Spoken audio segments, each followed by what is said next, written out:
Everyone, it's Carla. So I figured it was the perfect time to show you guys my little trick of the season. Whenever I go to the store, I see the wreaths, and they're charging like $25 for a really junky looking wreath, and if you get a nice one, they can be up to like $55. I pay maybe, well, this year I paid $10 for mine. Yeah, I'm gonna make it myself, and I'm gonna show you guys how to do it. So, the first thing to do is usually when you get a tree, you cut some of the branches off on the bottom of the tree.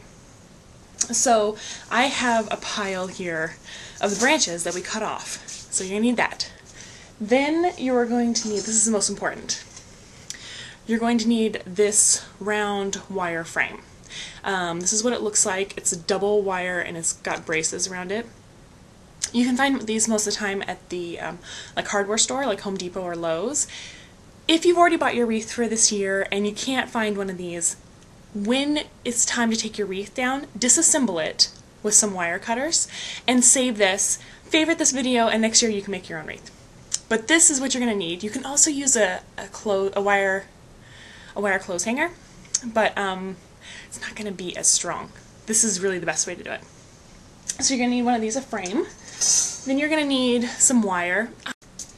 Then you're going to need some wire cutters. I like to use needle nose because you're going to have to kind of get down in there, and so the small point is good, and then you need to be able to cut the wire. So, this year my husband really likes holly. He wants to like plant holly in the front yard. He wants to put holly in the tree. He's nuts.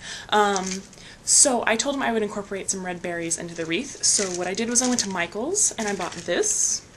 And then also what I needed to buy this year was some ribbon. I let Chris pick this out. It's a good way of getting your husband involved.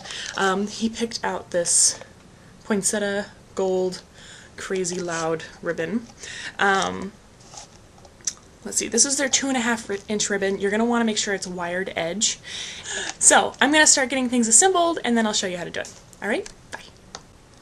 So first I'm going to start with this pile of branches. Again, these are the bottom branches that we cut off at the base of our tree to make room to put it into the tree stand. Usually I would use some handheld pruners, but I have no idea where my husband hid them, so I'm using these giant bushwhackers. If you use these things, make sure you don't cut your finger off. Keep in mind that you want to create this wreath when the branches are still moist, so do it either the day of or the day after you cut down your tree, and keep in mind that you're definitely going to have to vacuum after this. It can get a little messy.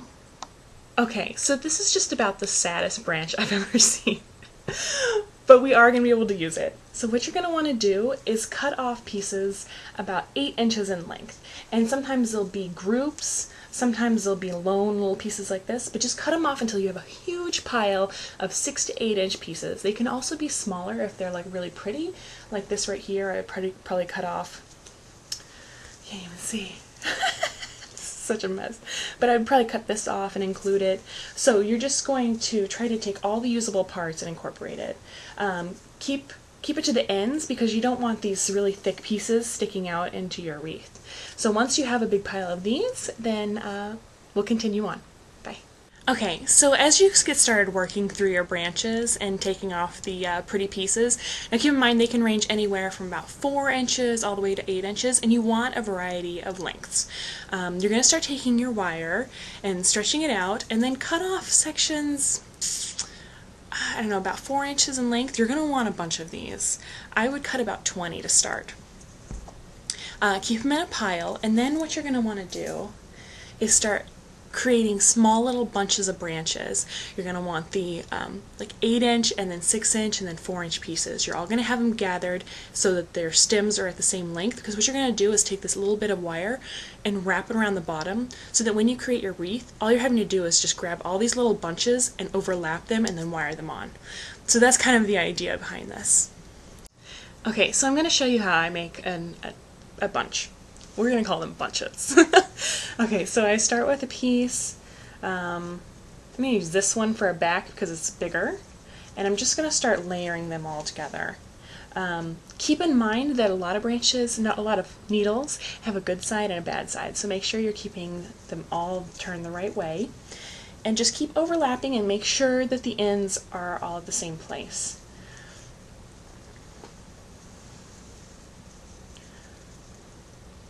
So that's pretty good. A little bunch like that. And then you're going to take your piece of wire, hold it all together, and you're going to want to put these together really tight. Wrap it around, and then kind of bend it in, because you're not going to want any little pieces sticking out poking you when you're assembling your wreath. So once that's nice and tight, you should be able to fan your branches back out together, and then you're going to have a huge pile of these when you're done. Like I said, to at least 25, you're probably going to need more, depending on how thick and bushy you want your wreath. Oh, also keep in mind, your hands are going to get, you can't even tell, but your hands are going to get really gross. So don't do this right before you have a fancy party. Okay? Okay, so I'm starting to unwind this holly, and I think it's going to be really great for the project. And as I'm unwrapping it, I'm getting these little berries that are falling off. You want to make sure you pick these up, because Caesar has already tried to eat like 3 of them, and I'm sure small children will too. Caesar is like my version of a small child. He gets into everything. So I've already had to pick a couple of them out of his mouth because he's fast. He's so fast. Okay, so now I've kind of disassembled my little holly branch, and I have 10 of these little sections. What I'm going to do is just pick up one of my little sections and shove the sprig in there.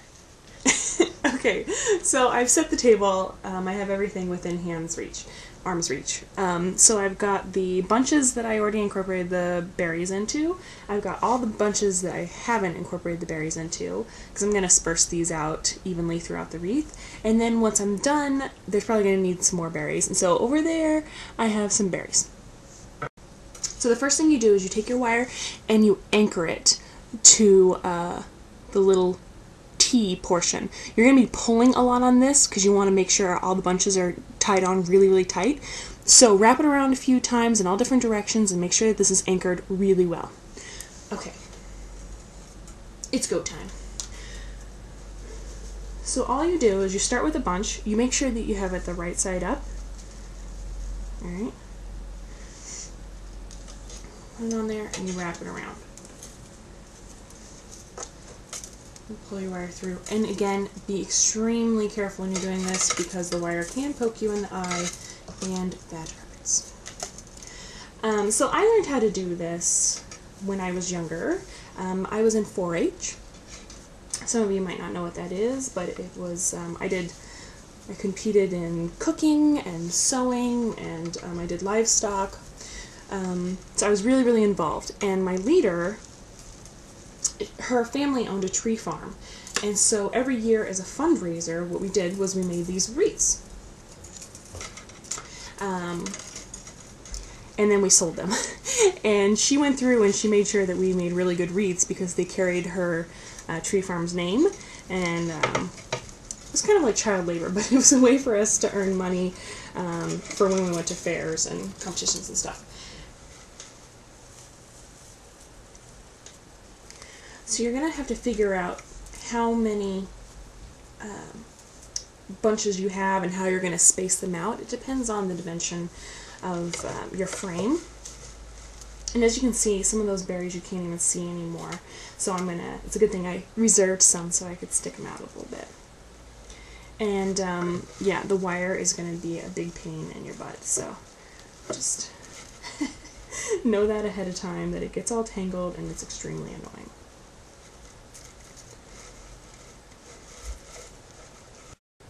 So now I'm just going through and putting some more berries, fastening them in there, kind of weaving them through the branches.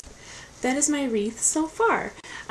Before I'm done, I'm going to go through and clip some of these straggly portions and make it nice and smooth. Alright, so let's clean up our work surface. So now we're going to take our ribbon.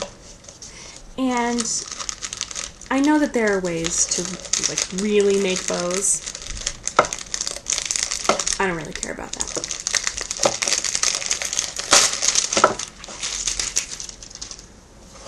So I am just going to do what feels right. And that is use a whole bunch of ribbon. Kaylin Sullivan is probably watching this being like, this is not how you make bows. Sorry, Kaylin. I do like your bows though. I think they're beautiful. One of these days when I have a little girl, I'm going to call you up and make you make a whole bunch of bows for me. Alright, so I think that is just about good.